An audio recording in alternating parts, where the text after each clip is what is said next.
Hello and welcome to the Gotham Outsiders, our Batman book club, doing nasty things on holidays. I am your host, Bat Obsessive Chris, and hanging out with the crew at Arkham, it's my co-host TJ. Hello everyone, I am your Chris proclaimed Batman acolyte, and I think I'm on the wrong podcast because I brought wine tonight. I'm gonna be drinking. Me too, except I brought cider. Usually this is the first podcast I've ever drank on, even though I've been on Thirsty on Tune. I was going to say it. I've never not been drinking during one of these podcasts. So welcome. Yeah. And our designated driver tonight, who is it, Chris? I do have water here, yeah. Okay. Oh, well, we have someone very special, a returning guest. So one of our authentic outsiders, we have with us the director of the Telltale Batman games, Kat Mudle. Hey, Bat fam. Good to be back. Hey. Oh my gosh. It feels like it's been so long since we talked to you. It really does. It has been a hot minute. Yeah, I'm so excited to see you again. Me too. There's been too many calendar pages to flip by since we last talked to each other. Yeah, flipping by the calendar, or that's tattooed on Calendar Man's head. Yeah, he got really Calendar Man gets kind of thug in this book. He made some. He got locked up and he made some choices. That's all I'm gonna say. Oh my goodness. When we get to Calendar Man, he's one of my favorite things in this. I fucking love Calendar Man. Calendar Man is doing some stuff. He gets some actual. I do like his design. Speaking of it, he looks cool. Anyway, listeners, we're talking about Batman Dark Victory by Jeph, Loeb, and Tim Sale, which is the sequel to The Long Halloween, which we talked about with Kent a year or two ago. So we've been talking about this forever, so I'm so excited to finally do it. Yes, I am here for it. I am ready for it. We are in it. But before we get to that, as always, we have to play a game. Ooh. Last time it was riddles, and Kent completely killed and left TJ behind in Crime Alley.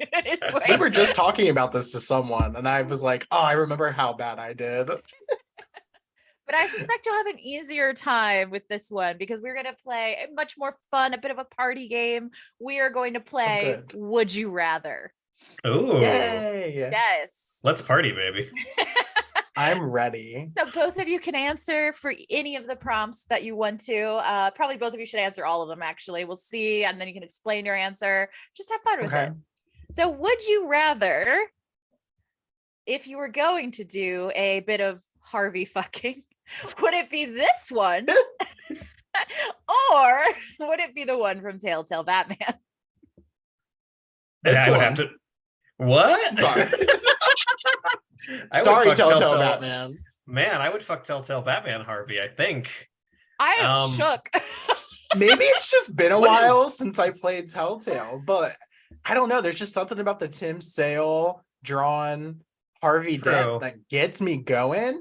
And like seeing him get down with another character in this book, I was like, you know what? He does fuck his Two-Face. I mean, we do know he made her instantly wet, an actual line of this comic. I have that in my notes. I can't believe that. Like, no shade to Telltale Harvey Dent, though, because I remember wanting him hardcore. That's fair, because the Harvey in this is like slick and cool and like kind of charismatic. I mean, whereas Telltale Harvey is a himbo. Yeah. So I suppose it's whichever flavor you're going for here. I'm much more here for the himbo, I think. I would also try to argue the difference between the what it looks like their meat face feels like to touch. Where I think the meat face in this comic book looks like loose ground beef. And in the Telltale game, it looks a little more slick and smooth. I would be like okay with like a stress ball, maybe. Yeah, that's a fair point. This did look like ground beef, and I was just like, oh God, I can't even imagine. Yeah, he's got like bits coming off him in this book. TJ's like just put a bag over half your face. No, I'm here for any and all Harvey Dent meat, is all I'm gonna say. He's a give me that raw ground beef, baby. He's a slab of beef on one side, a pile of ground beef on the other. Yeah. Listeners, I've rarely ever been speechless. I mean, there's no wrong answer here. Any version of Harvey Dent. Apparently there was, and we found it. And it was the one in which you said here's my I think most Harvey Dents are attractive. I do too. Yeah. The one in the Nolan films is. I think even the original animated series Harvey Dent has kind of like that like sleepy Hollywood handsome going on. They're all different flavors of handsome. But I think Harvey Dent has to be a handsome politician. Yeah, that is the idea, right? So it's just but like even if he was ugly, like just the longing of him being so close to redemption and like Bruce constantly being like, but I could save him. And even when he's like, no, he's gone. He's literally trying to save him every scene. So I'm like, there's just something so romantic. That's fair. Character. I mean, this is a weirdly romantic book. So I do get that. Yes. Literally. It really is. A lot of people are horny in this comic. Yeah. Actually, like good for them. Deeply. Yes. I mean, good for them, except it doesn't work out great for them most of the time in this novel. Yeah. I mean, it's not a slasher, but it's pretty much a slasher because if you have sex, you're dead. I was thinking that too. We'll have to talk about if it's got a theme section. I feel like there's some kind of like sex appears to be. If you're a woman, you are not safe. Yes, sexual desire is like punished if you're a woman in this book. It's really strange. Really I started thinking about it. Like I don't know how well the female characters were treated in this book. Oh yeah, I had a lot of feelings, so I wrote Chris and was like, I know you have a lot to say about this because I have a lot of feelings about this. And then I just returned him with the panel of Batman uppercutting the Falcone daughter, and I said feminism. So funny. Oh god. Okay. Batman just punches everyone equally. It's fine. Yeah. I was like, this is the feminism we want, I guess.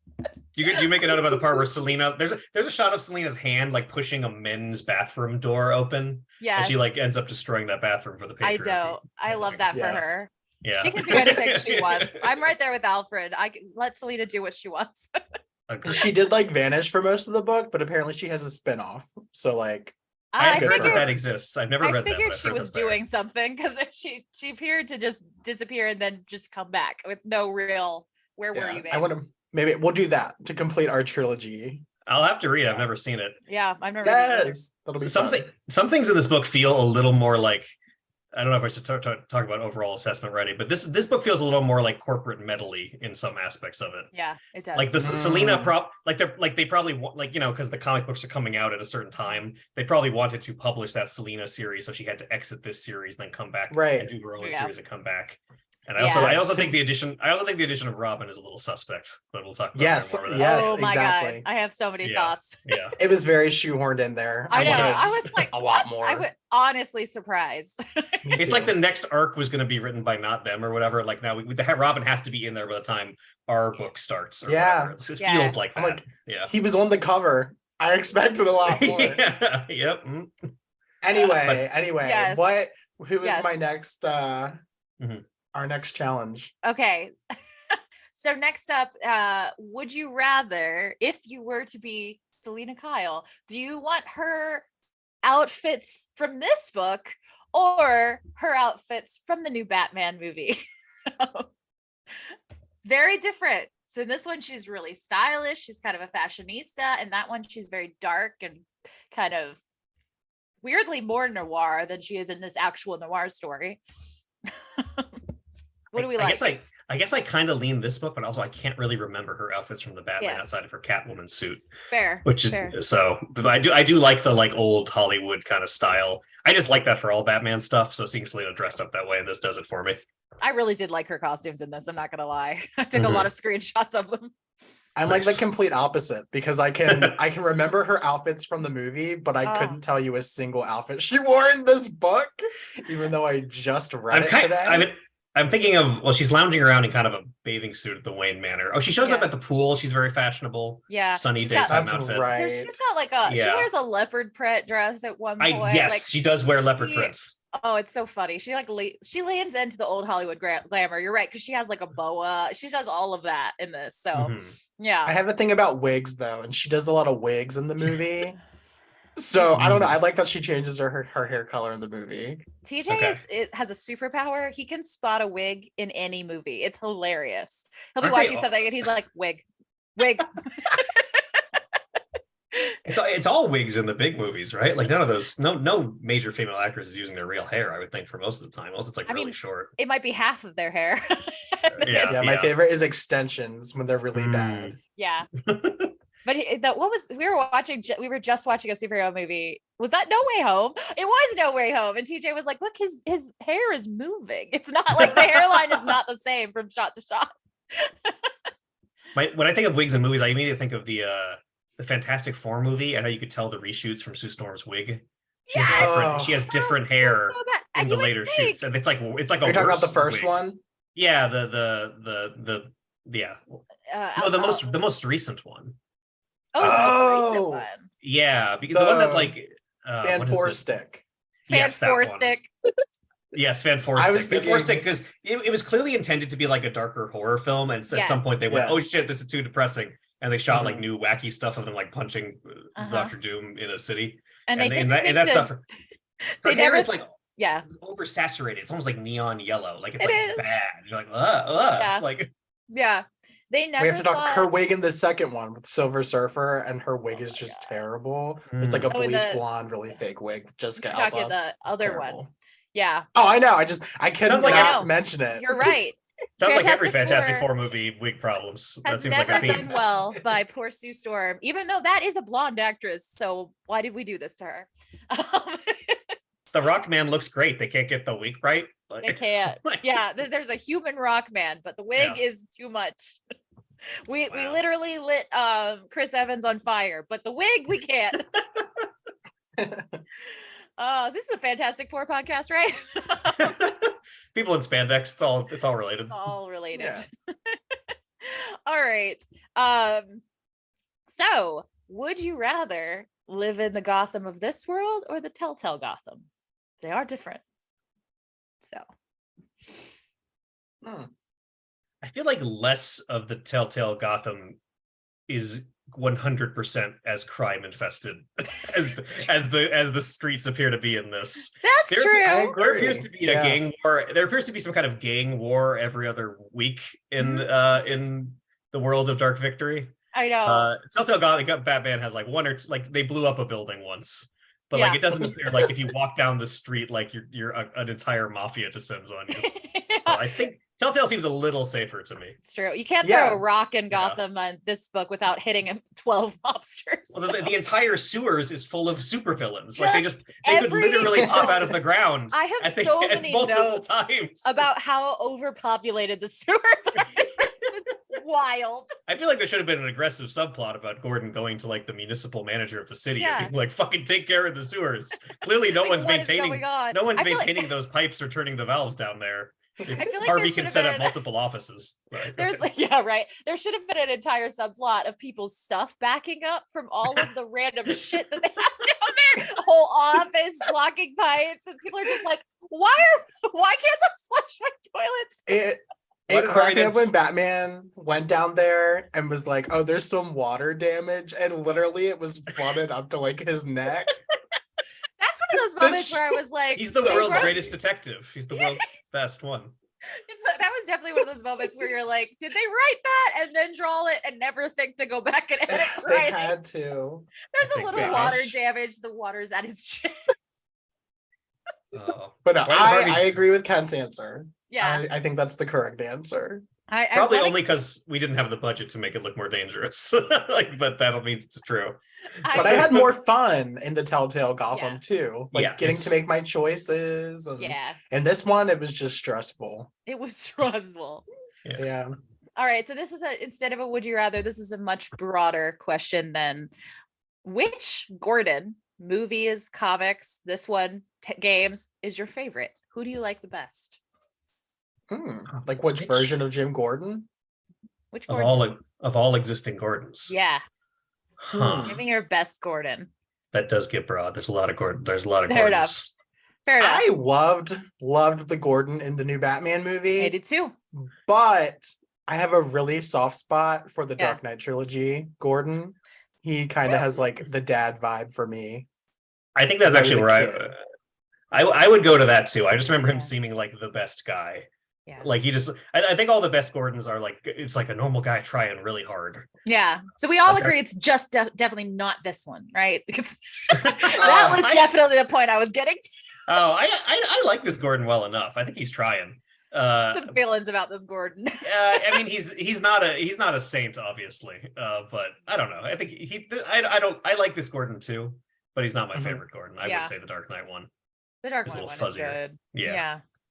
I was surprised at how much I wasn't Team Gordon in this book. Like we landed in the same place. Later on, I came back around, but at the beginning, like, I know we'll get into this, but I had some big feelings. I'm very curious because nothing really set me off about this Gordon. I feel like have to say. I definitely had more prompts, but I feel like we're already just like, no, we got to get into it. Like, we have thoughts on this. So it's I'm declaring the game a tie because we just all want to talk about Dark Victory. There is no victory in this, only going forward. That was a good warm-up. I think we're ready. I think we're ready.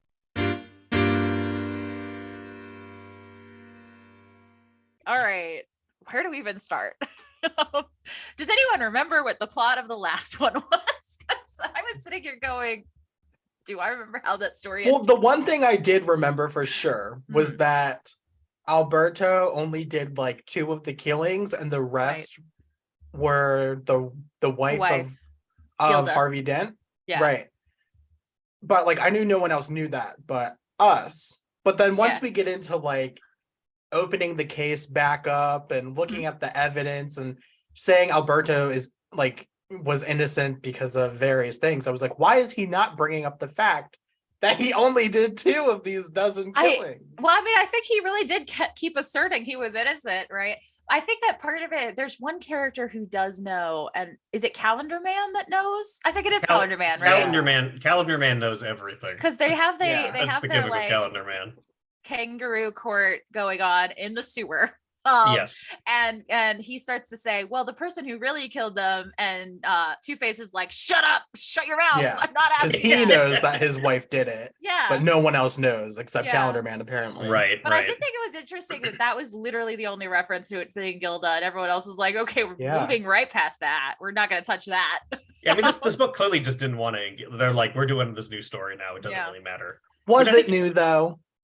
Well, it was the same story. It's a repeat of the first one. I like this one. I still think it does a lot of stuff well, but it does feel like they're like, oh shit, we got to do a sequel to that. What if we did it? What if we just did it again? 2. Yeah. I wish they hadn't done the holiday thing again. Well, the fact that it's then revealed to be another Falcone doing it, and I was like, it's the same plot. In the first one we didn't think it could be him because he was dead, and this one it couldn't be her because she's in a wheelchair, and I was like, this is the plot, right? I'm not the only one that's like, this is the plot. Yeah. I will say, in some ways I liked this one better than the first one. I was thinking that too for like the first half. Yeah. Because I had told Chris earlier that I felt like I was having opinions that the book didn't intend for me to have. Yeah, which I'm so curious about. I want to hear all of those. So my main thing, which I think is kind of tying into what we've already talked about a little bit, is it's Janice Porter, right? That's her name? Oh, yeah. Okay. I loved her. I thought she was an amazing, strong woman. Until I was on her side. Completely. And she was making points. She was like, you literally almost beat this man to an inch of his life. I felt like we were getting into territory of like the police relying too heavily on Batman and excusing bad behavior. And I found that extremely interesting. Yeah. And like, I even thought I thought they were somewhat aware of what was being talked about, which surprised me because I just found myself like just being so into it. And I was like, wow, we're really going there. You're looking at it from a way too modern perspective. I know. For right. No, but I keep thinking that too. It's like, oh, are they making some kind of comments about police brutality? Like, nah, not when this was written. No, they weren't. No, I mean, obviously, it couldn't possibly be what was happening even early on is because she absolutely was that bitch coded. Like Every time they talk about her, every time they show, even the way Tim Saley does not hide what he thinks about people in the way he draws their faces. Her eyes were like bulging crazy eyes the entire whole comic. Yeah, she looks. Well, I have in my she notes looks like a villain most of the time. Yeah. Yeah, it's like I'm on her side and I love her. Are they expecting me to hate her because she's a woman? Yes. I think so. They really are.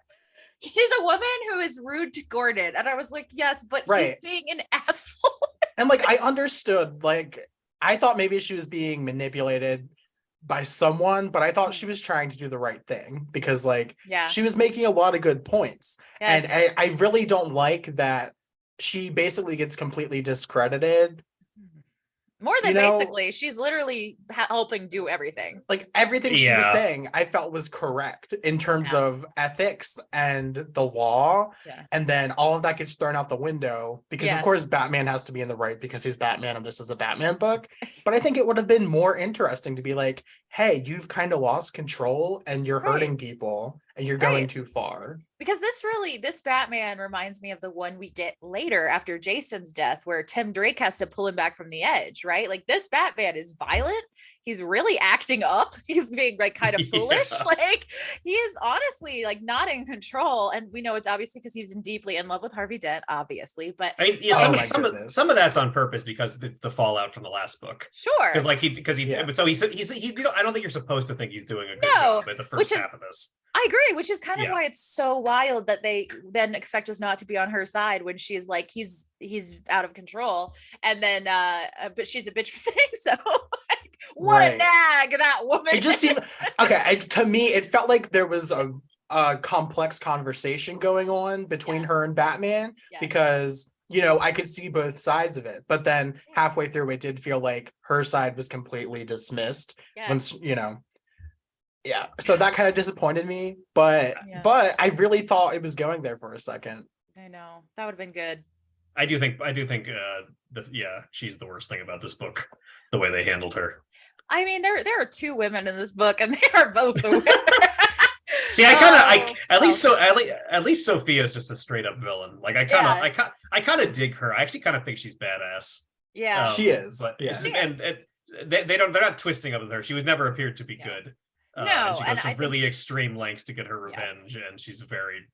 There's a part where she's getting her wheelchair actively pushed through police tape, and she rips the police tape as she's going through. And I'm just like slay queen, like that's good. I agree. I like she honestly of the women we see in this book, she's probably the best handled, and she's just a straight up villain. But I know. There's definitely go ahead. Good. Oh, this book makes me. I want Sophia Falcone to appear in something like in the live action thing or an animated thing as like the big villain.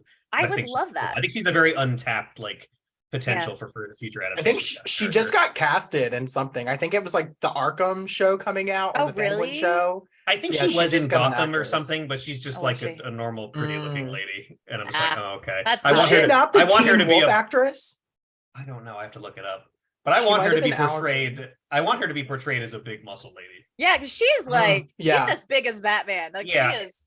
It's like when an adaptation doesn't make Amanda Waller like a plus size woman. I'm like, you didn't do the source material correctly. Right. Yeah. 100%. Yeah, I do think that this comic has a bit of the Madonna horror complex going on. Because there is the beautiful, perfect, and wonderful saintly Mrs. Gordon. And then she's a flawless shape of a female. Yeah. She's a to quote the lampshade theory, she could be replaced with a sexy lamp and we would never notice. And then there is literally every other woman who is just a full bitch. And that's it. That's all the women you get. There's like the two cop women, but even they're like they don't do anything at all except one of them dies. One of them has kind of a cool moment in the sewers, and that's kind of it. Yeah, she gets to say some lines, but it's still really, it's very much the like naggy woman lines too. She's like, Gordon, we shouldn't be doing that, and he's like, shut up, I don't care. I liked Lopez, but basically she's just Renee Montoya. Yes. But not a lesbian. I don't know where Renee Montoya originally appears, because I was like, oh, this character is Renee Montoya. She originally appears in the animated series. That's where she comes from. This probably predates that. Yeah, then. it does. Okay, so then she's actually the blueprint for Montoya. Yes, all of the coolest women in Batman, Harley, Renee, are started in the animated series. So we have Bruce Timm to thank for all the coolest women, in my opinion. Yeah, fair enough. I just loved Porter. I was disappointed when I found out she was hooking up with Harvey Dent, but I was like, okay, I want her to like. I thought she was gonna realize what was going on. Like once they kidnapped her, like I don't know. I didn't expect them just to fridge her right there. That part is like unbelievably shocking. It is in like a bad way. I'm like, that's how her character ends. Really? And it's not even TJ. It's not even fridging her, because fridging her would imply she had any importance emotionally after she died, which she did not. They just kill her to kill her.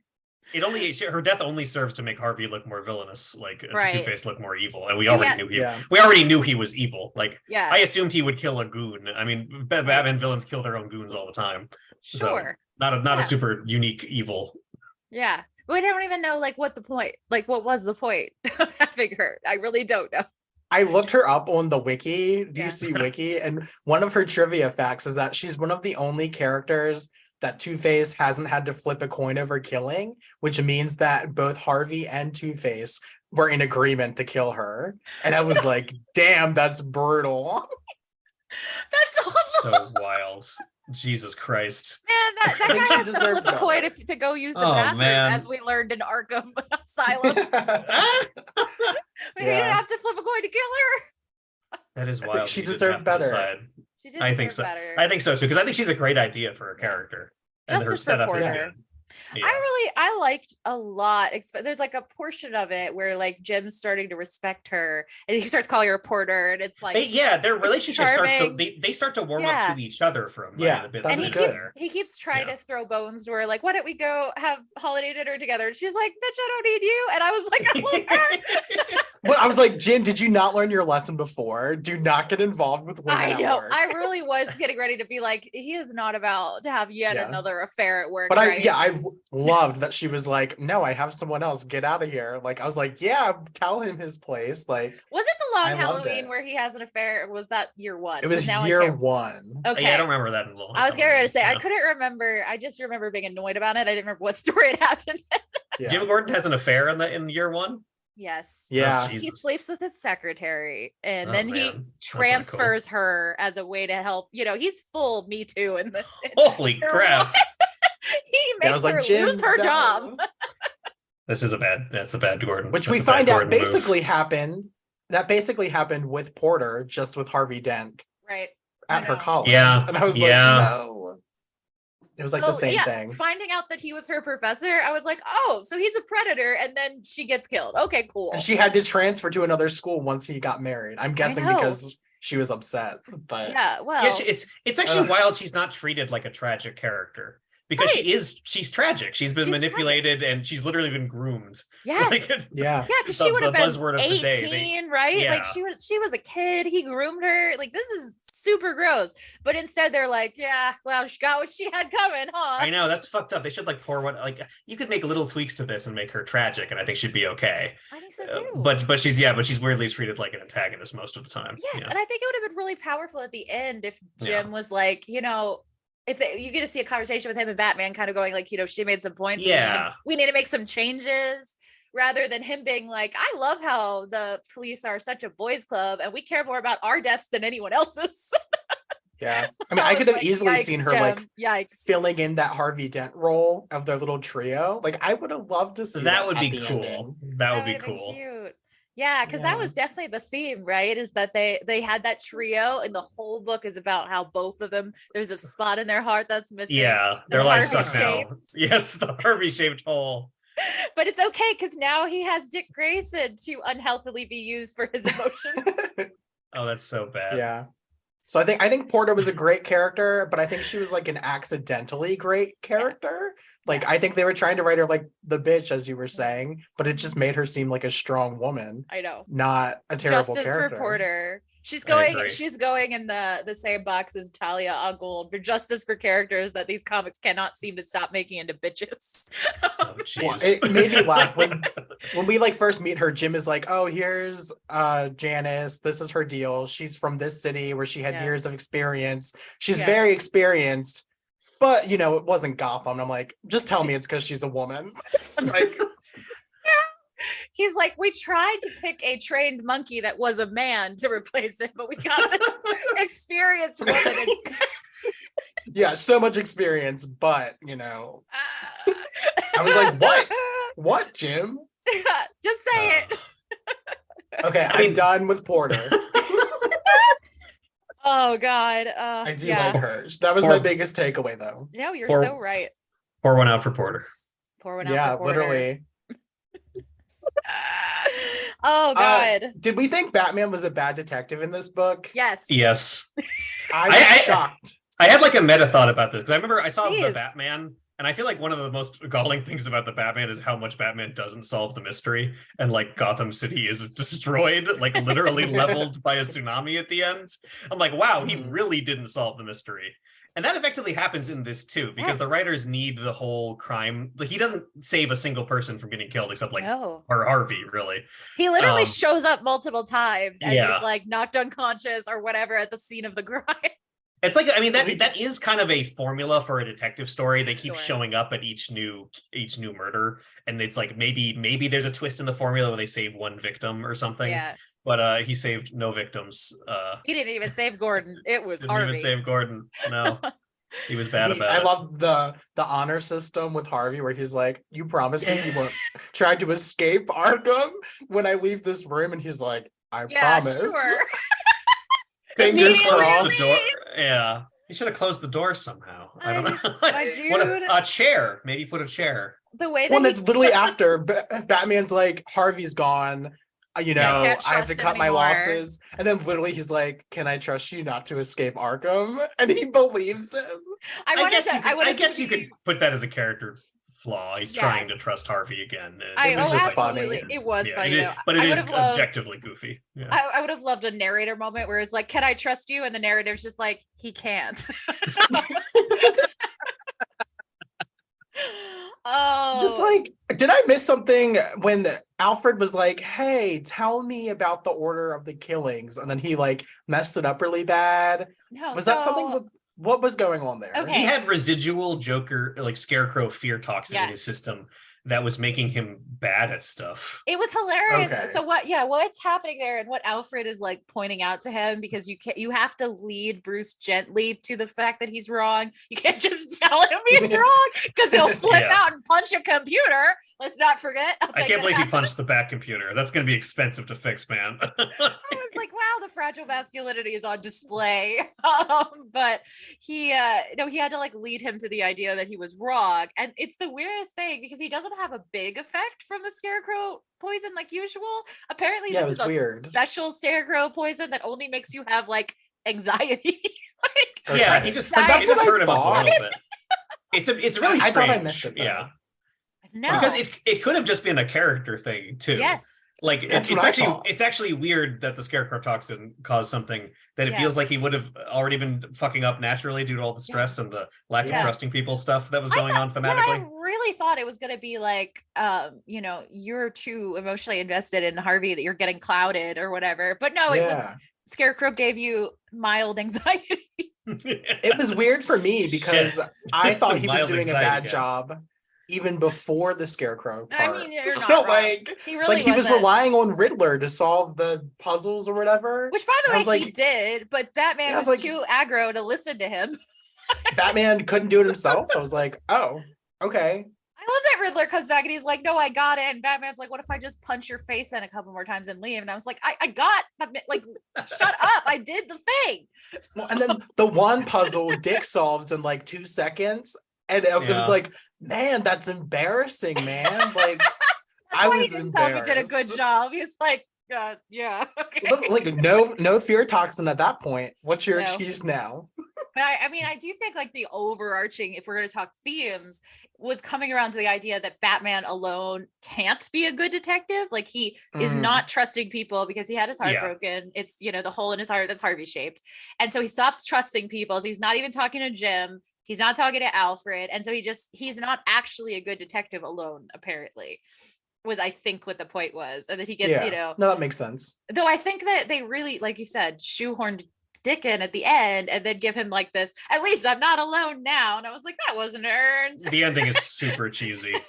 Like I don't smile at the camera, guys. I kind of don't dislike that thematically, but it feels like the Robin plotline feels super rushed. Well, you mean because we literally cut from Tickets to the Circus to his parents are already dead? You feel like they rushed that story? I do feel like they rushed that. Although I don't mind them rushing. I don't mind them rushing the setup, but I do mind them rushing the emotional development between Dick and Bruce. They did. Yes, like I actually thought that. I mean, the just to talk about this is one of the moments of the arc. I thought the setup and like the art of the parents dying. Yes. There's like 3 full-page spreads of just this like perfect imagery. The page that's just black with the hand with the cut ropes on the swing. Yes.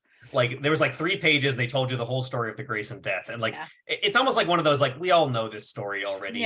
They're not adapting it. It's like like that same like I don't need to see Bruce's parents die again thing. But we did. I know that's the thing. They show that in the setup for every fucking Batman story. I guess. I know. I'm so tired of actually seeing that. I remember I told you that in the Telltale game. I don't remember if you guys remember that episode because it's like we did a cool thing where it's like shadow puppets on the wall. Yeah. And I was like, cool. We didn't show the full thing, and then I didn't direct episode 2, and they just showed the full thing. I was like, oh, like why did we do that after we already did a cool restrained version? But I don't mind them rushing the setup of the Grayson thing. Yeah. But then there should have been way more scenes with them talking to each other or something. Ever talking. Because it makes it seem, I mean, I'm assuming it's just we don't see it, but it makes it seem like it goes from we have never had a conversation to I'm Batman. Yes.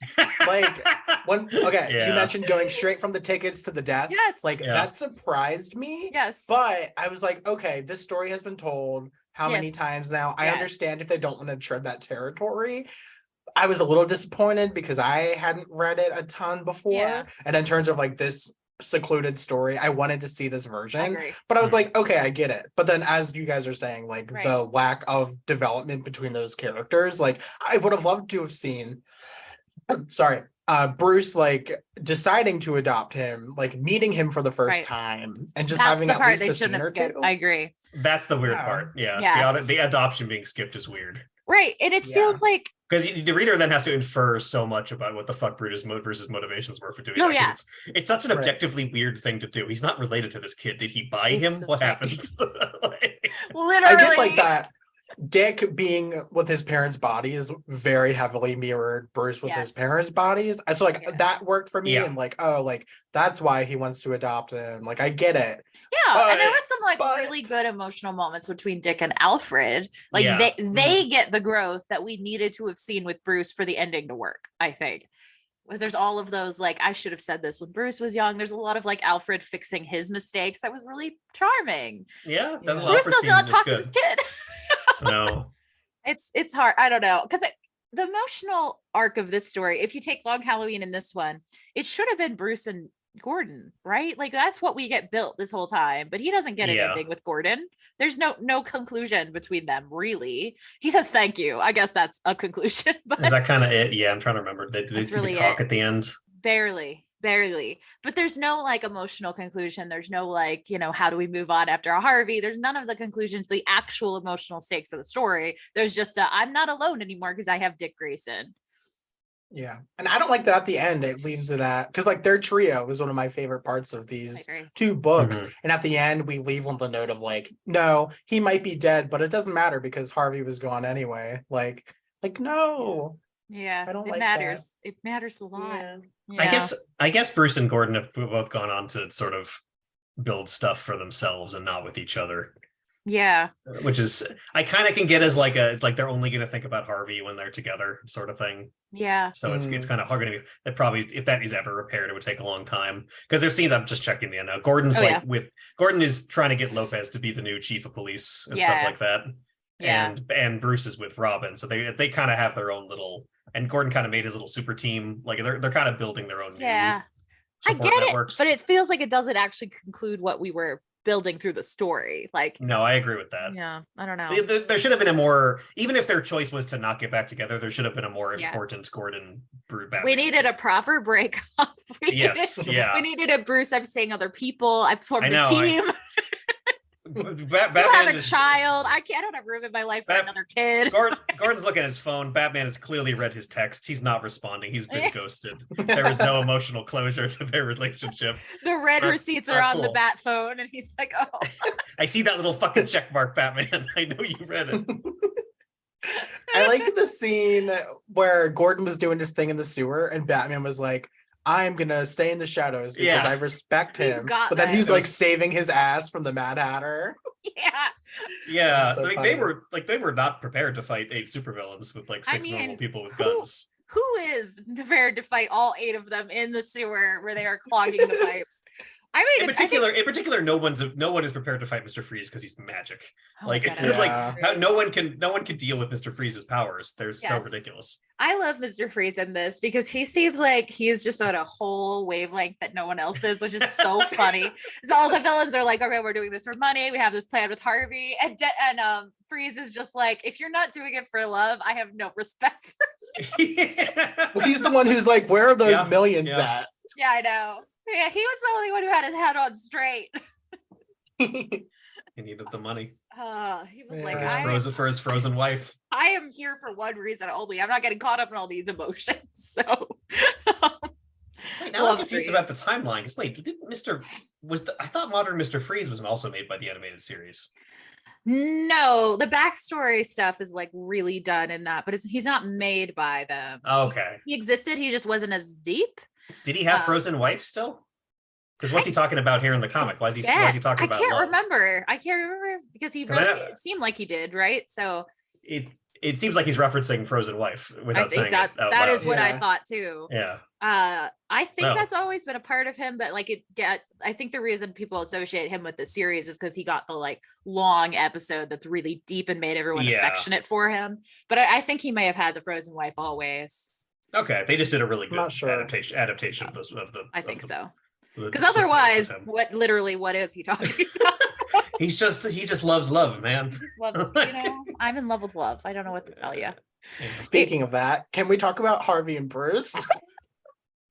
I mean, Like, What in do you mean depth. by that? Like, okay, the scene where Bruce is like, I was about to tell Harvey that I was Batman. oh That's my true. And god. That's maybe that true. would have saved him if he knew he could trust me. The way like, that, that he was whole almost scene. told Harvey, but when Selena's like, "Let's reveal who we are," he's like, "Oh no, we are not ready for that yet. We're not at that Like, stage, Selena." That whole scene, I my jaw was on the floor Oh, I because I know. was like, it was almost textual what I had been Yeah. feeling between them. Yeah. Like, Yeah. it, again, almost went there. Maybe not Yeah. intentionally, but I felt it. It Thinking was- back, yeah. I actually really like that scene. I think that's Me one of my too. favorite bits. Honestly, Yeah. the emotional stuff He's between he's him being and emotionally Harvey, vulnerable in that scene. those scenes are like actually the best part, in my opinion. He's very vulnerable about his feelings with Harvey and how much Yeah. it's like really messed him up now, and he like doesn't want to trust anyone again. Like he's such in broke up emo mode, and it's hilarious. He had it bad. He was down bad. I also recall the artist drew Bruce's eyes like really shiny in that part. There's Yes. Which, my god. because he often doesn't draw people's eyes at Yes. all, right? No, I There's know. black shadows over people's faces and Yeah. stuff. And that scene, he's got like sparkling Disney Yeah, eyes. And he does. heavy Yeah. lids as he He thinks does. about how he could have saved Harvey. I Very screenshotted that good. because it's hysterical. He Did looks too. anime sparkle. Like, Yeah. gotta love Yeah. him. That was one of my favorite scenes. And The just artist their knew. interactions. Yeah, I So know. good. Yeah, God, it really is sad. It's very moving. Yeah. And that's the one Yeah. aspect of this that really holds up emotionally is the I think so, Harvey too. tragedy. Yeah, I agree. Yeah. There's a lot of pining, a lot of longing. There's just really, it's next level. Hey, right. The setup's so good. They just didn't go anywhere with it.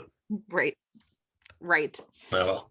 Yeah. Something else that this book made me think about was how Batman feels about the mentally ill and like Oh my God, rehabilitation please. in Mm. Arkham Asylum, or he keeps talking about how Alberto should have been killed in this justice system, and I was like, okay. But like he was saying it in a very general way that made it seem like he was talking about that's how he felt about all. I know. I also wrote down. I mean, contextually though, I don't know if I'm playing devil's advocate or just making sure I get this right. No, fair. It's because I don't think he thinks that Alberto is insane. Which is interesting because I mean, obviously we find out at the end that he's being like targeted and gaslit, right? But he just like the whole time telling them he hears voices, and Batman's just like, not crazy. I don't buy it. Yeah, when he went in the house and like continued to beat him again, that again, I thought that played into, oh my gosh, Batman needs to be reined in. I also thought it was kind of ironic that Mr. I don't kill is very pro death penalty. Like, he's like, this man should have got the chair. I was like, whoa, he's not really like that in the rest of most of Batman. Like, well, maybe he thinks that, but it's we almost never get his comment on that because theoretically, Batman wants the justice system to handle it. He doesn't want to kill a man in the streets with his bare hands, but I suppose if someone was in a court of law, I guess he might maybe, but it feels like he is maybe this is just a newer convention though. It feels like he's grown over the ages to be much less, because the whole Joker thing, right? Like he doesn't want the Joker to die. Like that's the whole thing. And it becomes a big issue. And I don't think it doesn't simply stop at just not killing him in the street. He thinks he needs to go to Arkham. Like he's less pro death. And it seems like in general, much less pro, I don't know, violent ends for people. In this one, he's like, as long as I don't do it, take him out. I mean, that's a great point. It's weird how what I'm sure is just a story convenience. Arkham Asylum surely exists as a concept, so these villains don't get the death penalty for all the murders they do, so they can come back for future stories. It's gotta be, but it ends up. I think it's accidentally making commentary on like insanity being this protection from murder for doing crimes. Right. Yeah. And I think the only reason it made me think that was that he says it in a general way near the beginning where he's like, oh, like Arkham sucks because they shouldn't be going there because they're not crazy. And I was like, well, surely some of them should be there, right? I was like, we've met the Mad Hatter. But I understand. None of them are crazy, right? Like, I don't know. It just feels like in this story, it felt like he had a very simple, let's like just black say what and it white. Is. He was very Republican Batman in this one. Yeah. I mean, he certainly also got like a hate boner for Alberto.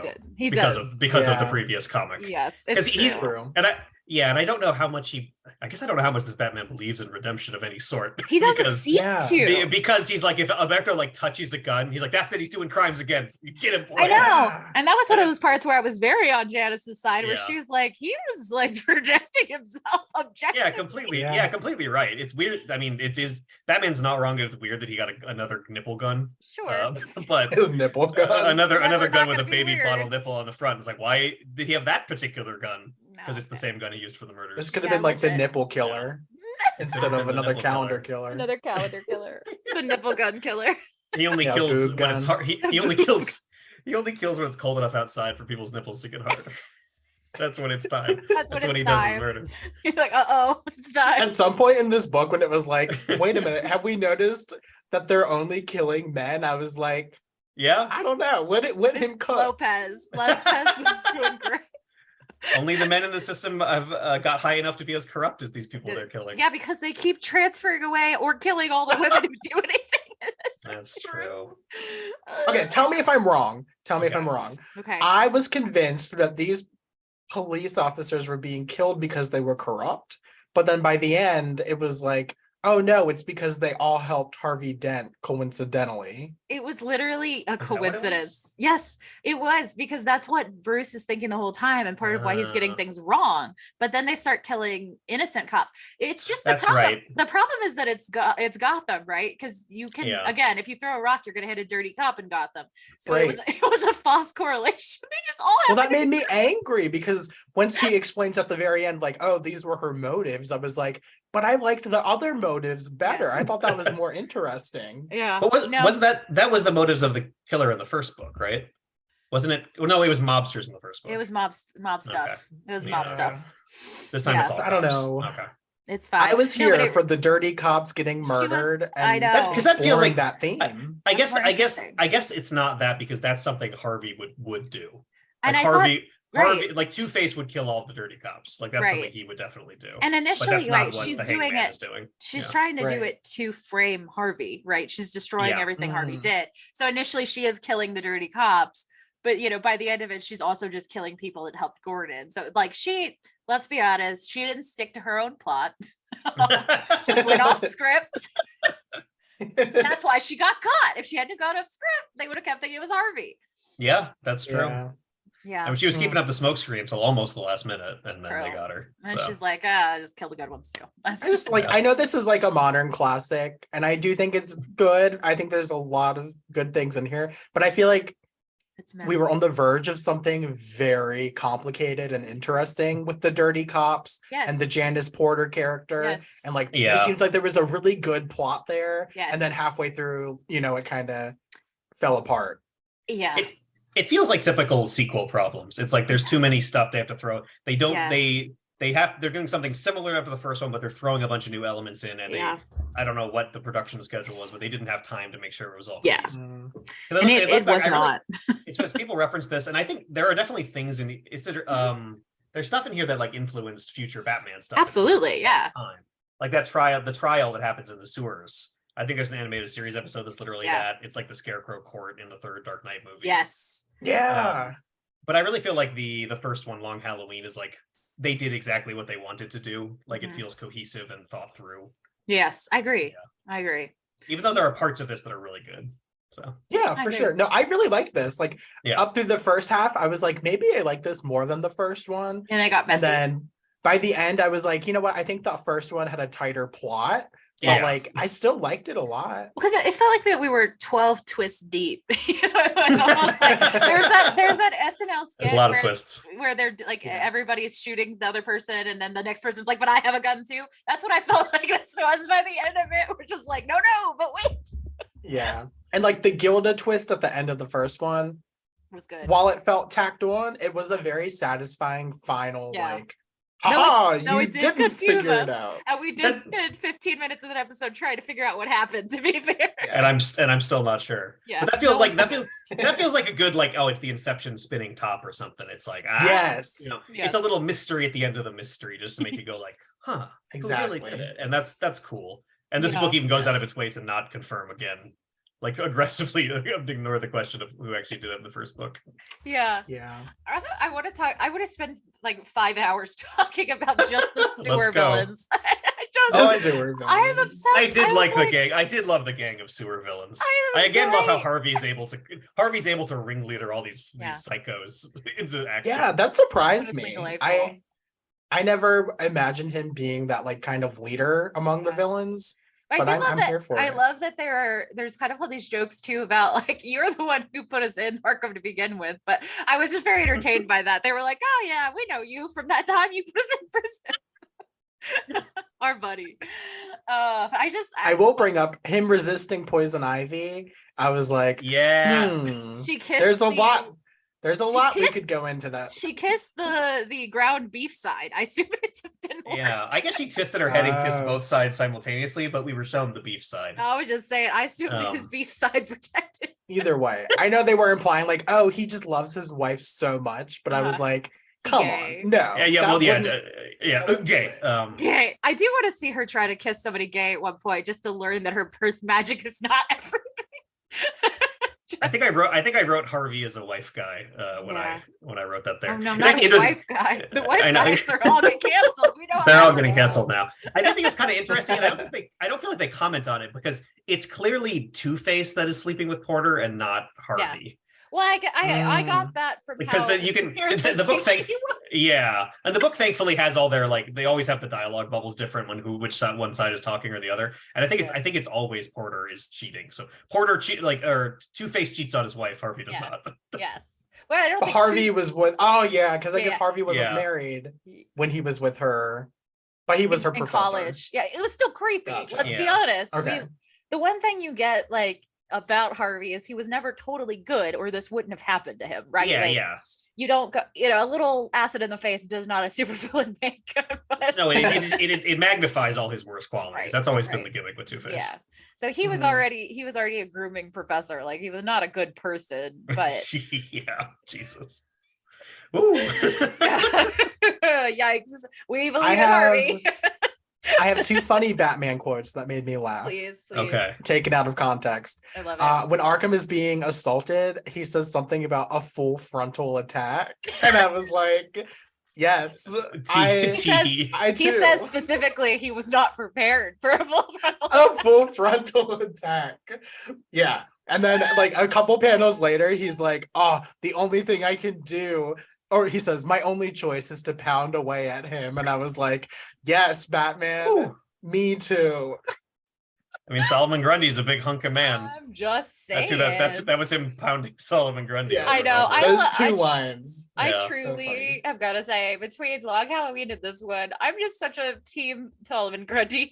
I love Grundy. He's such a he's like a nice boy. I know. At the end, even like the hardened villains are like, I can't believe you killed Grundy. He loved you. Yeah. He had literally just saved him. It's like, why would you do that? He was your bud. Nobody, even Joker doesn't hate Grundy. Which is I actually have no idea how Harvey convinced Solomon Grundy to help him. He just was, I assume he just, in the last one, Batman gave him Thanksgiving dinner. He's Batman's buddy. True. And I assume Harvey was just like, hey, you want to split a Happy Meal? And he was like, I do. Well, this one, Batman, he's punching him and he's like, I don't want to fight you. Can you tell me where Harvey is? And he leads him to one of Harvey's offices, and he just does it. But then later it's like, how did Harvey I don't think he did. I honestly believe that he just followed with the mood. He just followed Harvey home like a lost kitten. He was just like, okay, you're in my sewer now. You mentioned him giving the Thanksgiving dinner. Same. When Batman gives him food in this one, like he tricks him with the food, and I was Did it like, make you sad? No, yes, because in the last one he gave him food and it was cute, and it was Thanksgiving dinner. And this time I'm assuming it was too, because it looked like a turkey leg, and it was right after Thanksgiving. I was no. Yeah, but it was poison. He put like a muscle relaxant or something, so he was weaker. I know, and it made me sad. He's never gonna trust your food again, except this is Grundy, so probably he will.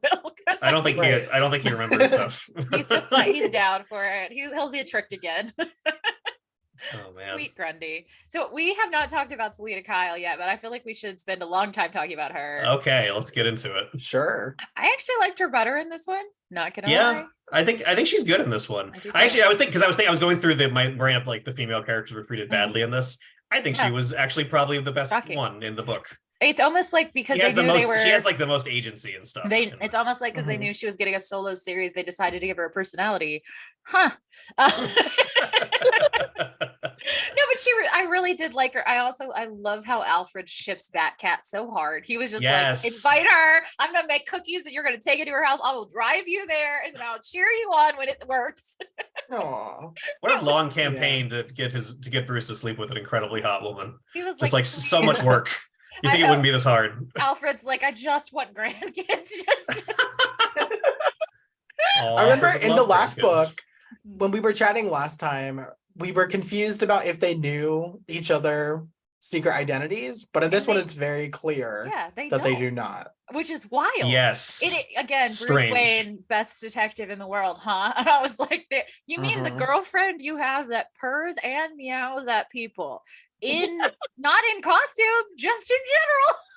I feel like if I've had sex with someone and I saw them in a mask that didn't cover the lower part of their face, I'd know who they are.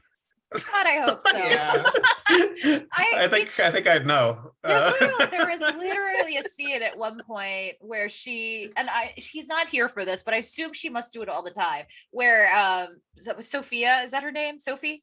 She says something, and Selina goes meow. I was like, that was so funny. Multiple times, like in the very first scene where she's like hanging out at the funeral, or whatever. She just casually goes meow. I know, and I was like, Bruce, connect the dots. It's not hard. It's like she's asking to be found if she's just meowing. She legit hisses at people. Like, oh my God. I loved her. I really did love her at this. I loved her holding his hand to the fire about being a shitty boyfriend. I was team Selina deserves better. She does backflip off a building while saying your loss, which I also thought was a power move. I really loved that. She was like, look, both of our lives are hard, but I would never treat you like this. And I was like, you're right. She might be a supervillain, but she knows how to treat a man. Like, let's be honest. Yep. I have confirmation bias of I love the scene in the first Telltale game where Selina leaves Bruce Yeah. So like when Oh, I yeah. feel like when Selena leaves Bruce, that's a good Selena. I agree. Like she shouldn't put up with this. She shouldn't. She deserves better. Always. Yeah. I was like, Always that's deserves a better. well-realized version of the character. She doesn't, at least initially, doesn't put up with Batman shit for too long. Yeah. He's got to at least show up a little bit. Ugh. Yeah.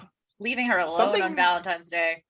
And the way that I will say, the way that Alfred points out that the scarecrow poison is making him not show up for Selena was very funny to me. He was like, "You're acting on your fears. You know how you stood up Selena the other night?" That is such a confusing plot element. They could have easily just removed completely and nothing would have been lost. Once again, just gave him mild anxiety. Really strange, because he was already bad in those specific ways. Speaking of confusing plot element, can you try to explain something else to me? Please. Oh, I hope it's not mob stuff, because that stuff was wild. Kind of. It's related to Catwoman and the mob. So I'm assuming this will be explored in her spinoff. Okay. But from what we were told in this book, something happened with Sophia going to another country and getting plastic surgery. Well, that's how they figured it out. What was up with the scar? Hold on, what's the question? The scar was on the wrong side. The scar was on the wrong side of the face that Selena gave her. Right, but like, why did she put it back?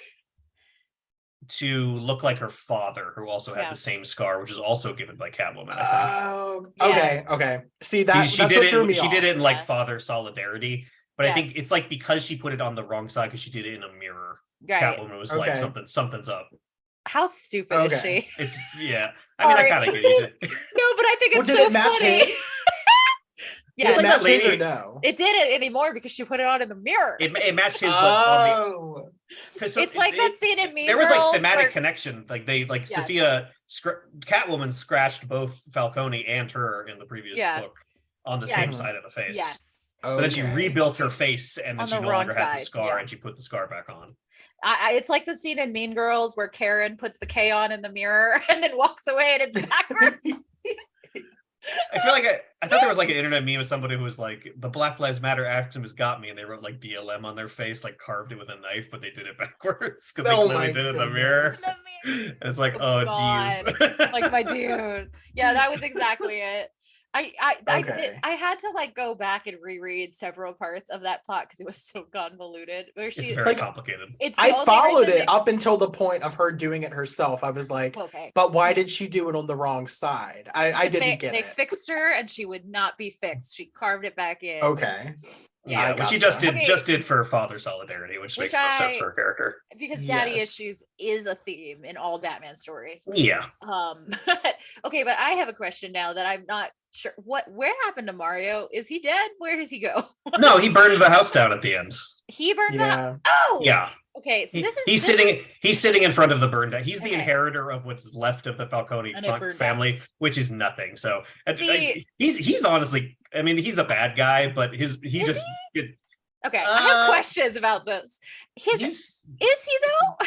No, the more I think about it, because his secret crime was giving info about Sophia's actions to Porter. Which he thought was a good guy. Which is a good thing. He's giving information about his criminal sister to the authorities. Right, but he wasn't sleeping with her, which I was really happy about. I am super team Mario in this. I really actually loved him. He actually was a good guy. I was very invested in his story. He was trying to help his brother get healthy. Like he was really tragic. And like you're pointing out, he was helping Porter because he thought Porter was a good guy. He did not know that Porter was helping Two-Face. So do not read any other comics with Mario if you like this Mario. Wait, I didn't even know he came back. He shows up again after this. Know. Okay. I only know because when I was Googling Porter, I also looked up Mario.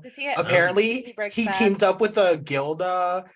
Possibly Gilda, possibly not, and they're like both insane and do crazy things together, and he's bad. This was like in the Grant Morrison era. Grant Morrison, are you freaking? I don't know if Grant wrote it, but it was when Dick was Batman. So I was like, oh. With all of these initial iconic stories like Long Halloween, I feel the same way about Court of Owls. The farther we get away from the initial work that people loved, the weirder and more adulterated and messed up and worse it gets. Yeah, because they're just like, just keep taking the pieces and do new things, and it just gets worse and worse. Like the original one has like clarity of purpose, and then Yeah, well, he clearly has a huge breakdown in the book. I get that, but I don't know. I liked him as a genuine tragic hero because I feel like I did too. The tragedy of him is that nobody believes him, right? Like Batman doesn't believe in him, Gordon doesn't believe in him, but he actually is a good guy. Whereas they're putting all this belief in Harvey, who is actually not a good guy. And I was like, that's really tragic. So we're talking about how Porter is not treated as tragic. I do think Mario is kind of treated as tragic at the end. So but he does get sympathy, even this. Yeah. It's like I like it when the work makes the characters tragic on purpose. Yes. Like, oh God. Yes. They're like, oh, we intended for you to think he was tragic because he was. So then that one feels like it was executed correctly. Yeah. That scene where the Joker comes and shoots up the room, and Mario has like done all this work to set all this up, and he's just like so heartbroken. He's like, nothing I do works just because I'm a Falcone, and I was like, oh. Joker, the window cleaner, ruined all his fucking plans. Come on, Joker. There's some real wild Joker art in this one. His teeth grew 10 sizes that so day. Big. He looked like Venom.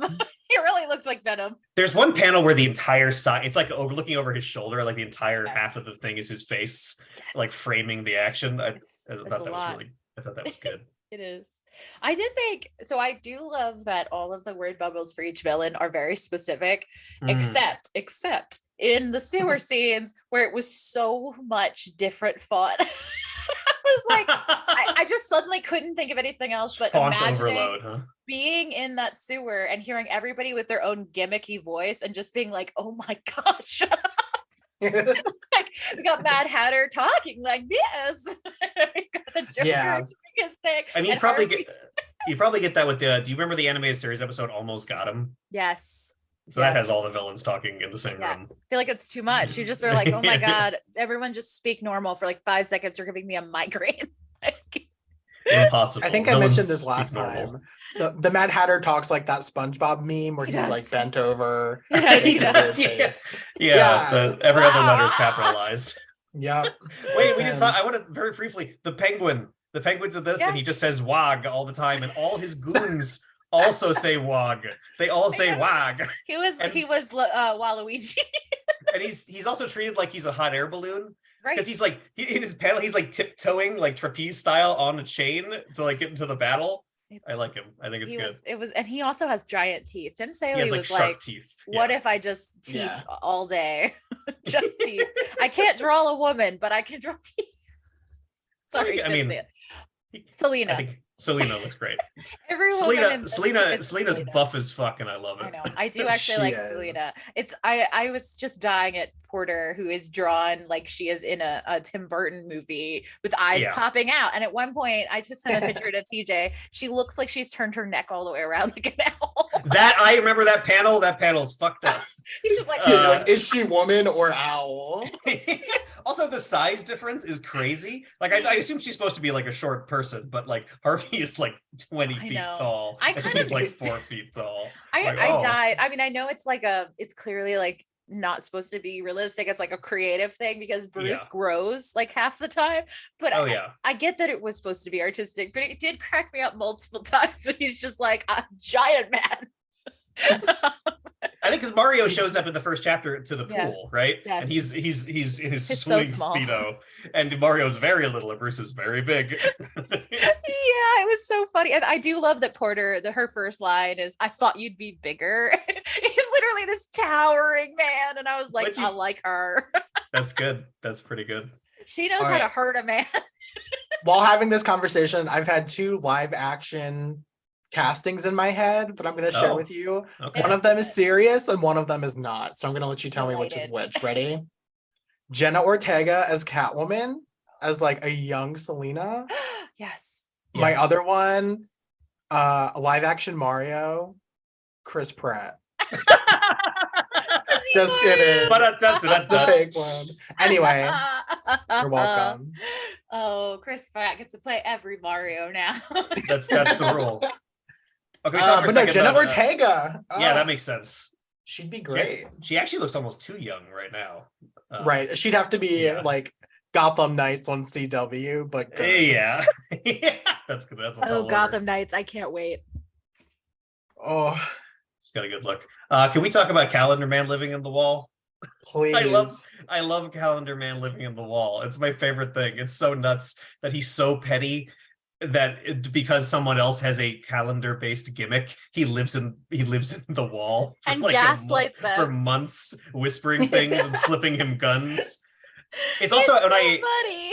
I also, because I reread it just today to refresh myself, they're in the same setup at the beginning of the comic. They are roommates in Arkham, literally like across from each other and speak through walls. And then when he moves into a new house, their living arrangement has not actually changed. That's so funny. It's so funny. And also, I just love the panel of him bursting out of when they break open the glass and he's there and he says the Calendar Man was being forgotten. Like, this is unacceptable. That's he's like overshadowing me. That's like iconic to me. That's like one of my favorite fucking reveals in this book. I do really like that. Did either of you see the movie? Is it The Boy, the horror movie? Yes, where he's living in the walls. Yes, that's what it reminded me of. That's what I thought of too. The Boy in the Walls. Spoiler alert. That's the twist. The whole movie is you think this doll is alive and moving, but you never see it move.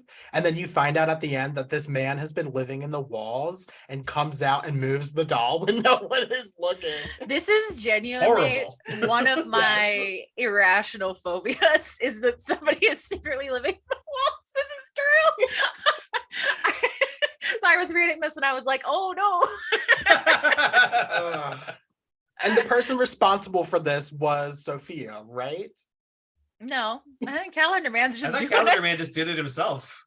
As far as we can tell, Calendar Man was never associated with Harvey or Sophia. He just was like, I have a mission and it is to fuck with this man. He just hates Batman was like, oh. Batman thinks Harvey was the one that came up with like the master plan, and I was like, oh, well, I guess it was Sophia, but I don't understand motives or anything. Like, Harvey did some things and Sophia did other things. That was a little of the problem with this book, is there's literally too many villains doing things in this book. But when they Calendar Man is doing, as far as I can tell, nothing other than pettiness. Okay. I think when it showed Harvey at the end with the body of Falcone, I was like, who is that? And then I was like, oh, they're explaining the finger. Okay. Yeah. Yes. So Harvey must have sent the finger. Right. Yeah. See, that's one of those things. Again, too much plotting is happening. They both had master plans happening and accidentally launched them simultaneously, and it messed everything up. This is why it's a problem to have too many villains in one city. Pretty fun. It's pretty funny when you think of it like that. It is funny. They're like, it's honestly surprising it doesn't happen more often, considering how many people.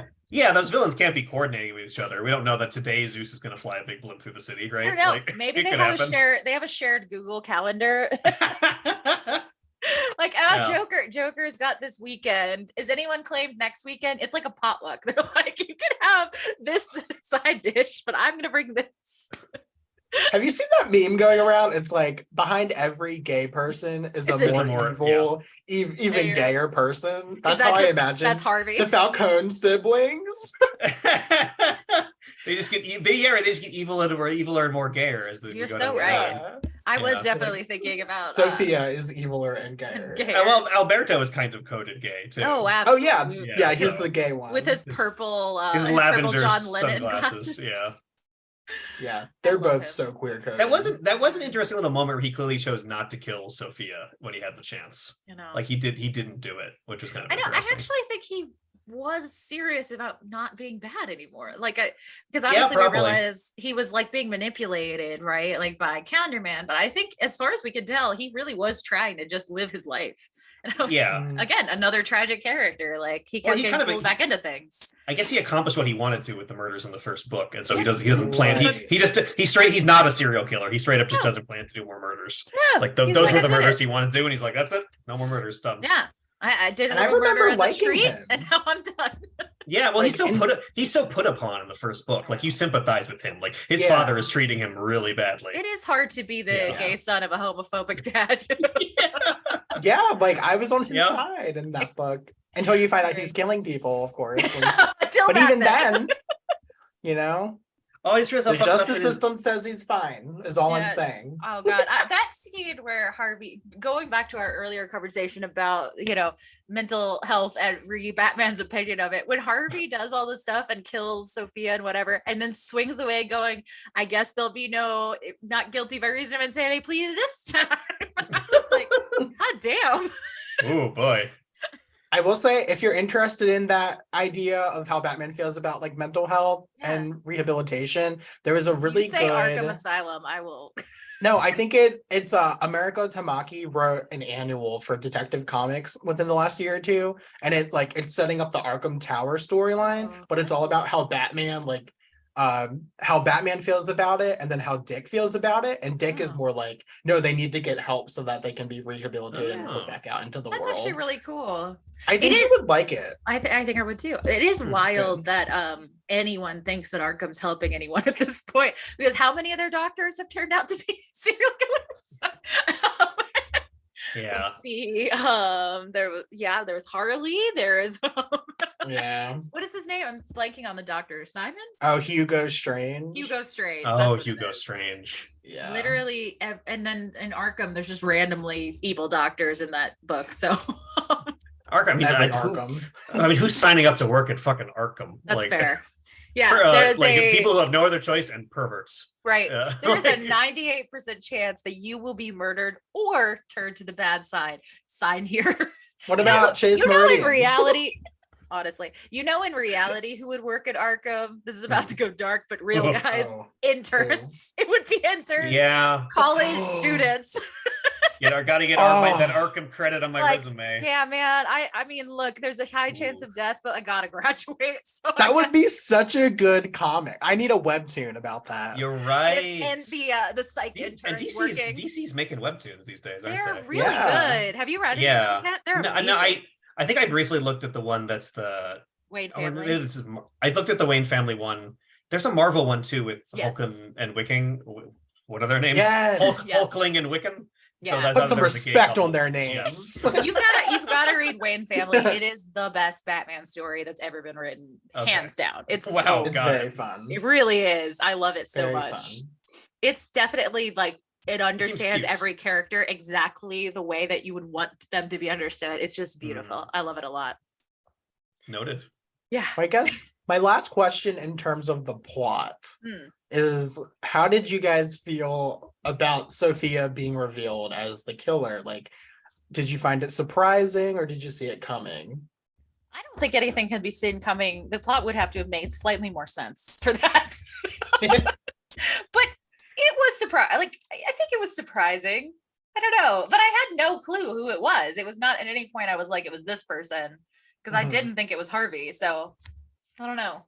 I feel like all the surprises got me. I don't remember. I think it's been so long since I read this for the first time, but I remember being surprised that it was Sophia. Yeah. I do remember finding that surprise. Yeah. With that, I mostly remember that, and in my foggy memories of reading this, it was really the Calendar Man reveal. Yeah, and that was amazing. And it being Sophia were the moment, oh shit, moments of the thing for me.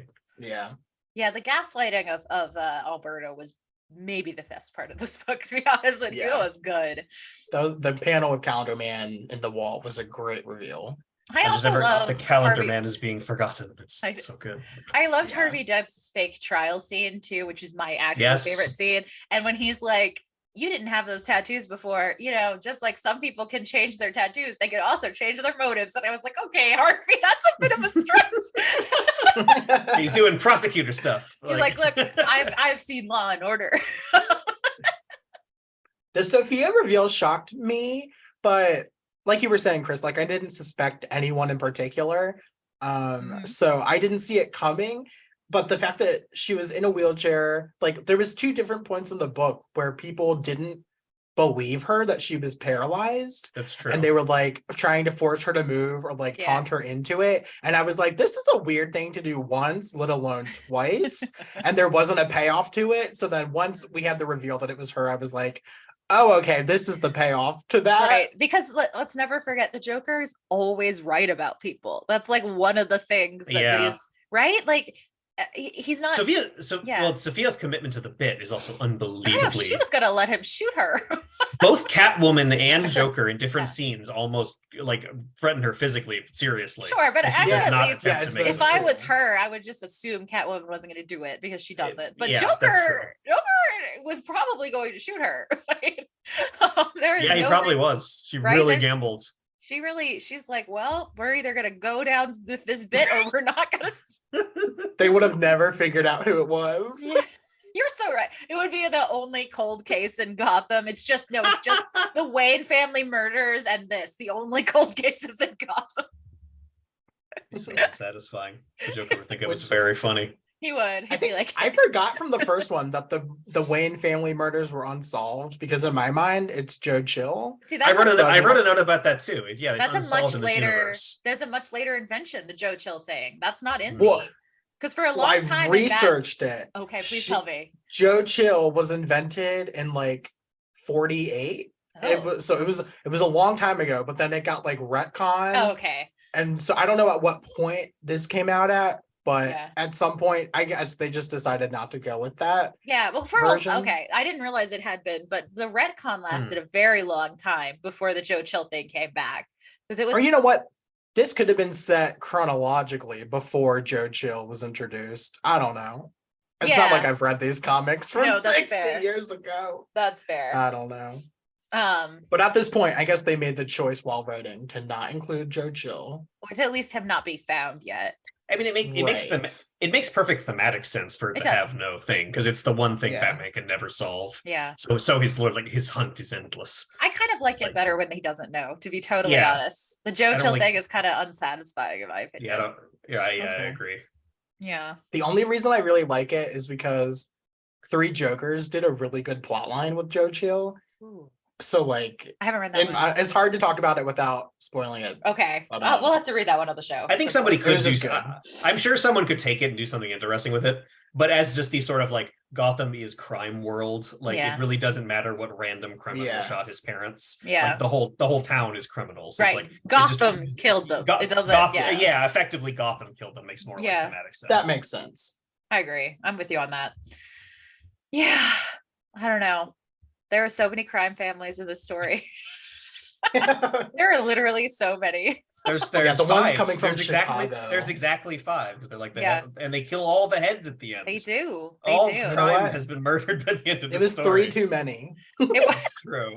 It was. I need Falcone and Maroni. That's all we need. That's all. That's too many. I have a little chart here. It's the Falcone family, the Maroni family, the VD family, and the Gazzo family, and I don't know what the 4th one is. The Gazzos. The Gazzo family. The Gazzo family's Metropolis's crime lord, so I guess Superman has to deal with them. Yeah. Oh, we have to talk about Falcone possibly being Selina's dad.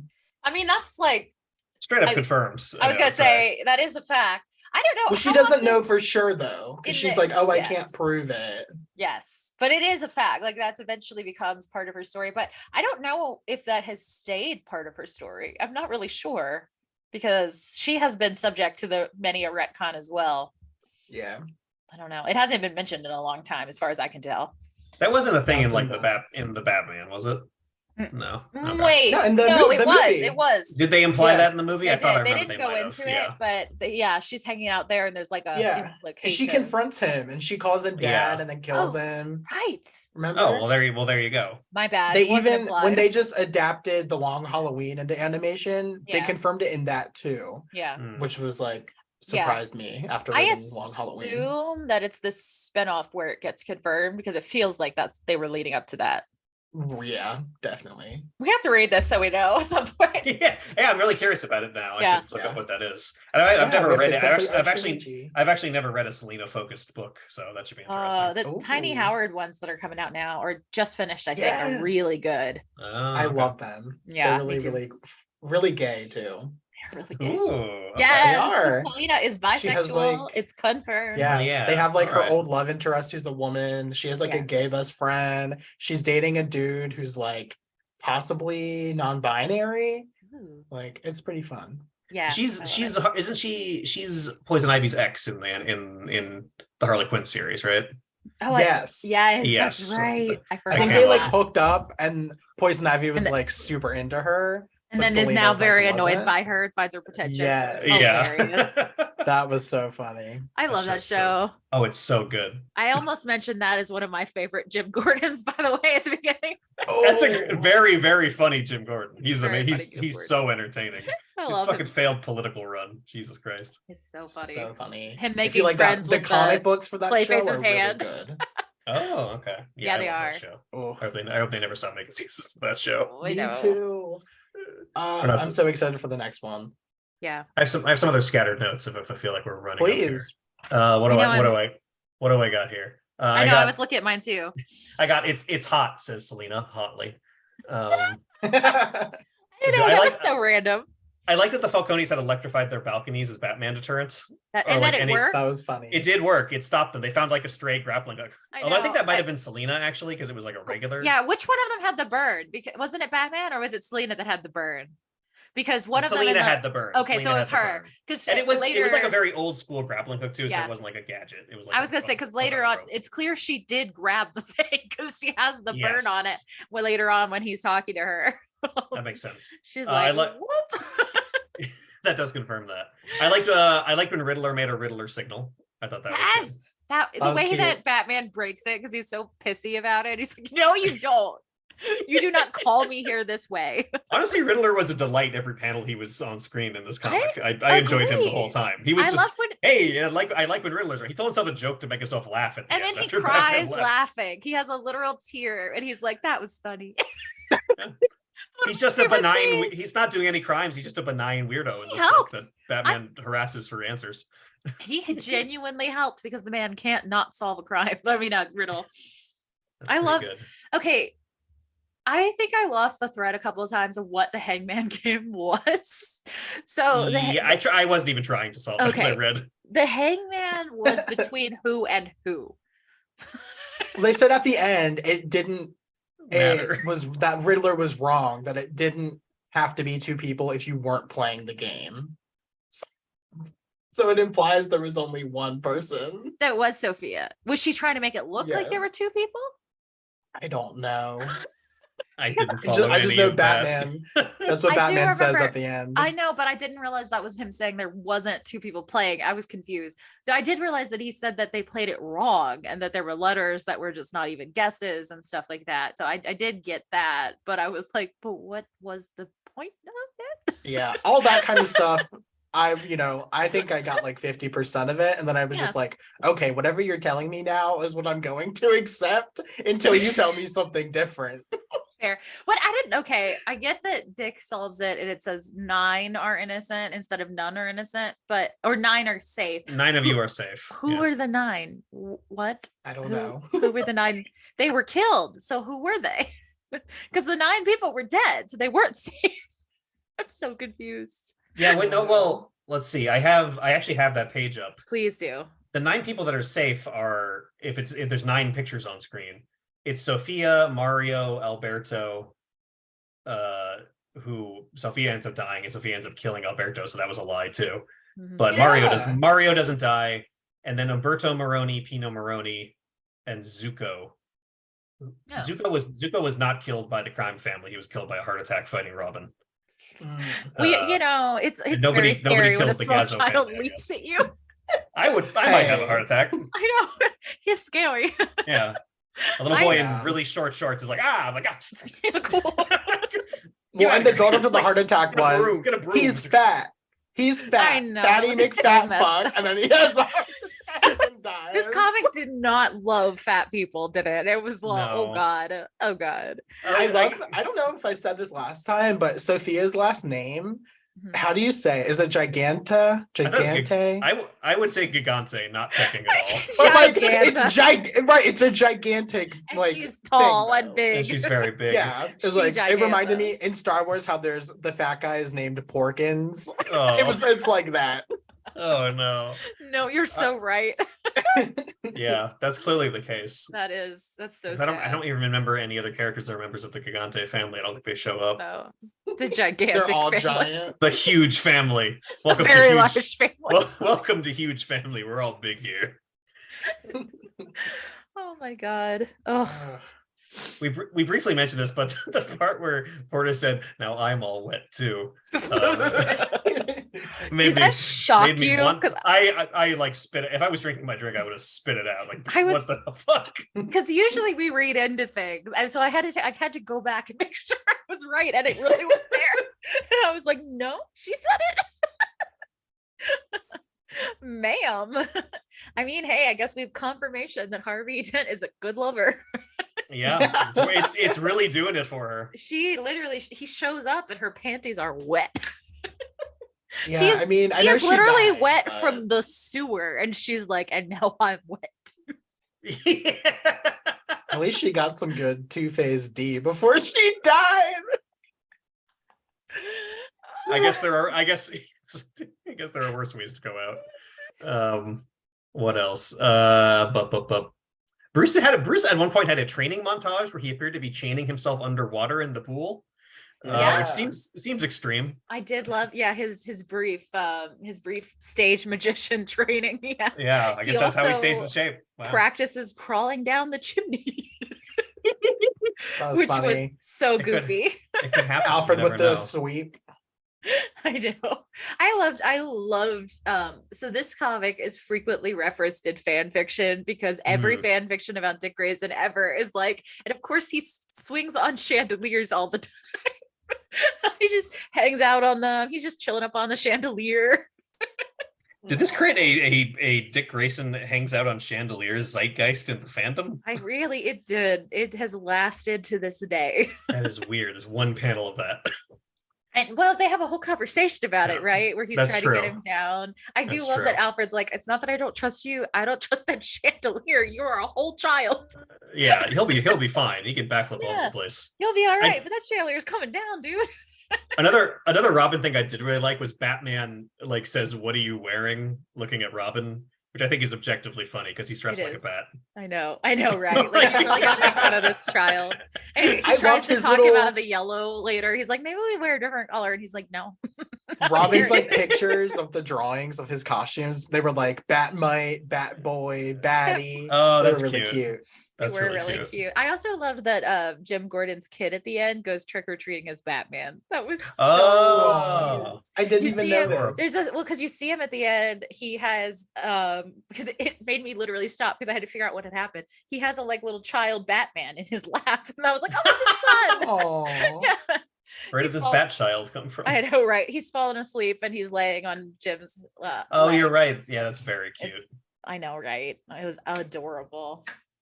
You mentioned the chandelier. It made me think of in Batman Forever when Hot Dick is like doing the laundry scene, and then he gets into the Batcave by hopping on the chandelier and swinging. It's a thing like that. It's literally one panel, but it has become such a thing in Batman that Dick Grayson swings from chandeliers. Yeah, his comic set in trends. Wow, it does. It is. The important things were established here. The pillars of Batman canon. Yes. Dick and his chandelier obsession.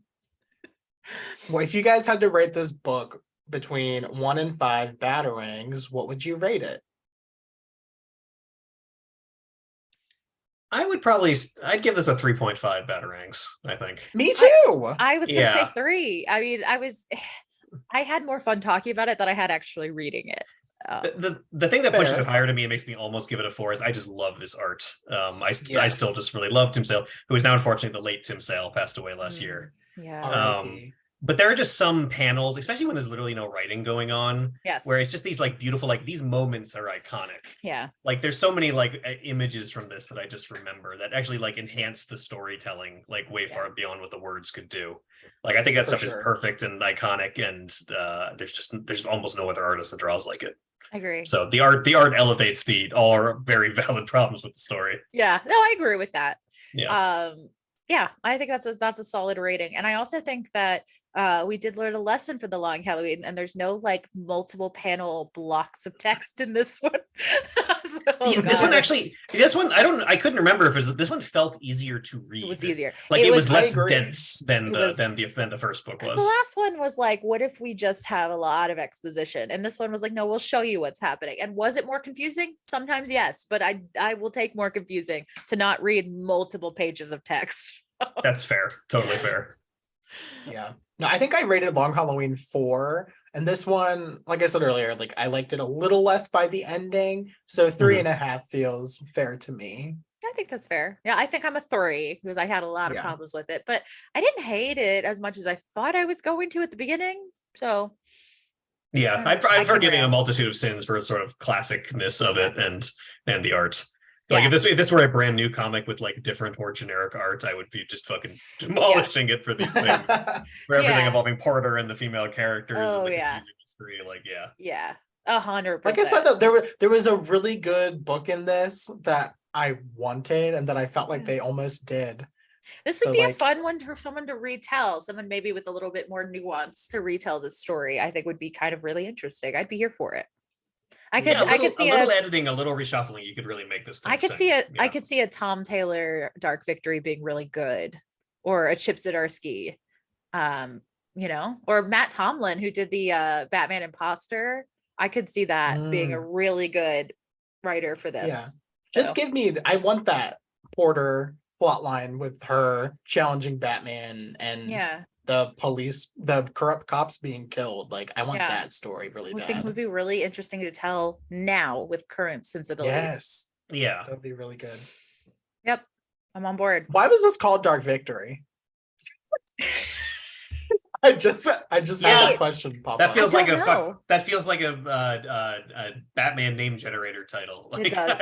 It's a little like the dark crisis that's happening right now. Why is it a dark crisis? Because we had to have another crisis. That's the only reason. It's Batman. You put the word dark in the title. Put dark. It's dark because it's dark. Whose victory? Who had a victory? I feel like The Long Halloween was a really good title. It made sense. It was brought up multiple times. So The Long Halloween was even like something they said in the book, right? Like this has been one long Halloween. This one, nobody's like, what a dark victory. This is the longer Halloween. If they don't drop the title, how are we supposed to know whose victory it was? A Riddler solves the Hangman thing, and he's like, I have won a dark victory. And they've been like rebranding it because there's a new edition that's like Batman, The Long Halloween, The Dark Victory. It's like they want you to really know that this is a Long Halloween part 2. Yeah. Well, I think they want you to have read Long Halloween before this too. It will not make sense. No, this is clearly a direct sequel. Like, it doesn't set the characters up again. A lot of them stuff. So you need to come in. Haven't read the first one. I kind of liked. I liked coming in swinging on this one. Like, it felt like we got right into it. Coming in swinging from the chandeliers, perhaps. Yeah. From the chandelier. Hanging from your noose. There you go. Yeah. All right. Well, any final things about Dark Victory? I feel like we've said most of it for me. Justice for Porter. Yeah. Justice for Porter. Mm-hmm. Still a good comic. Still like a good one of those good like classic Batman things, and it's still just historically notable for how much stuff and how influential this has clearly been to Batman works across the years. Yeah, definitely. I'm glad I read it. Yeah. And I think I really enjoyed, I didn't mention this earlier because I honestly just forgot, but the way that I heard it in my head, reading it, like the dialogue and the narration and whatever is very noir. Like I could imagine Humphrey Bogart voice when I was reading it, I mean. So I liked that. I thought it was actually maybe even hit the noir better than the first one did. So. Yeah. Yeah, I wanted to read this book so bad for so long, and I kept putting it off because I was like, no, we're gonna talk about it with Kent one day and have it fresh. I think that's one of the downsides, I guess, of our podcast is I do put off books just because I'm like, wait till we talk about it on the show. But my point is, I am glad I waited to talk about it with you, Kent, because this was great. It was great. As always, it's a blast talking to you, and it makes everything 1,000 times better. I think you could convince me to like just about any story just because talking about it with you is fun. Oh, thank you. Yeah. Well, before you go, where can our listeners find you on social media? And do you have any other projects you would like to promote right now? You can find me on Twitter at Kent Mudle, and I would like to promote that I am cinematic director of Star Trek Resurgence, the new Star Trek video game coming out this year. Telltale style Star Trek game. If deciding what to say and wearing very tight uniforms on spaceships. You know I do. And it's the game. So that's what I've been working on. So I'm promoting that. I think it's gonna be cool. Yeah. I cannot wait. The minute it comes out on Switch, which I assume eventually it will, I'm buying it. I'm so excited. I'm just gonna will that into existence, make it a Switch. Yeah, it's got to be a hit so we can justify a Switch port. There you go. Telltale games are like the only games I can play besides Pokemon. Yeah. So I'm so excited to have another game that I can play. Yes, 100%. I'm excited to be making more of them. It's been a while, so yeah. I'm excited to play we're it. still petitioning for a third Batman Telltale. I know. One I'd love day. to do that. One We'll day. see. We loved your pitch last time, like the Robin point of view. And looking at this one too, like they did like the Robin confronting his parents' murderer thing, which I would totally want to work into like a playable Robin game.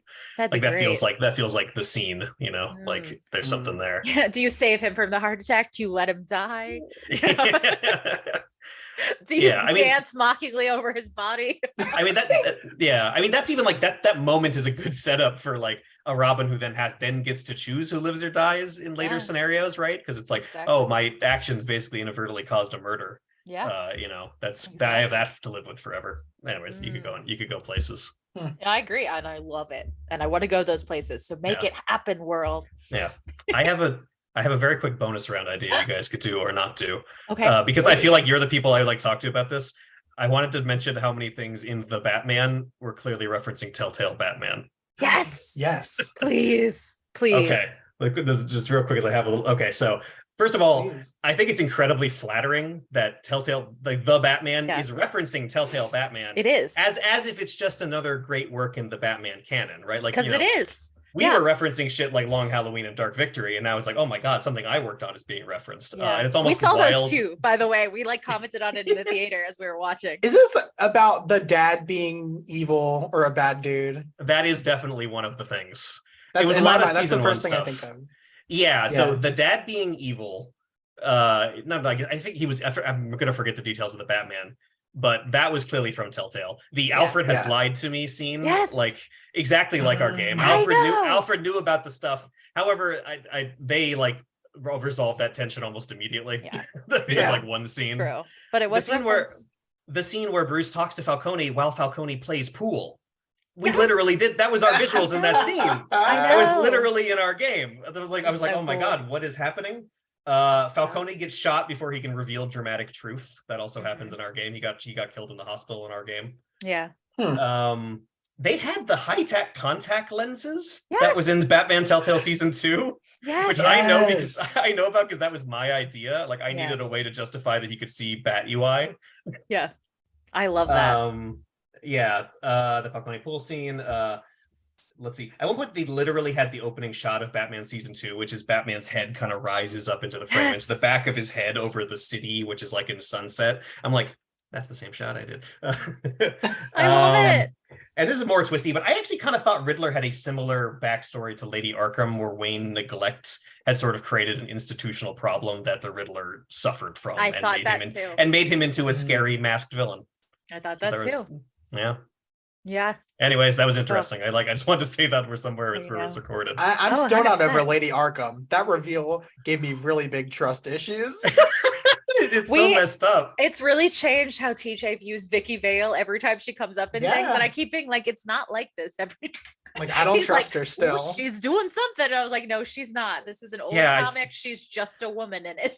That hasn't, as far as no one's told me that's moved into any other Batman work. I don't think it is secretly doing a villain thing. Sadly, because it's great. Someone asked me like, so my biggest love is Sarah Michelle Gellar, and someone was like, oh, if she had to be in a Batman movie, who would she be? And I was like trying to think of a role that she would be good at, and I was like, oh, she should do Vicky Vale, who is Lady Arkham in a live action. Like that would love it. I would love that. I would just make a good Vicky Vale. You're so right. I would just like to see your Lady Arkham in live action. I think that'd be really cool. That'd be great. I think that would fit in well with the current Batman. So yes. Would she look cool with the buzzed head that Lady Arkham has at the end? I've never seen her with the buzz head, but I can only assume. Yeah, I bet she'd make it look cool. I bet she'd make it look cool. Yeah, she'd be a good villain for Robert Pattinson's Batman. I'd love that. Let's make it happen. We'll will that into existence too. Oh, I love it. Well, this has been an absolute blast and a joy, and you're certainly welcome to come back anytime. If you want to do the Selena Kyle spinoff, we can, one of these days. Yeah, let's try to make that happen sometime. I'd be happy to read it. Perfect. All right, we'll write you in like 2 years. Perfect. I'll be on the internet. Your calendar open. Around this time, 2 years from now. Oh God. Can't wait. Bye. Bye, Ken. Thank you so much.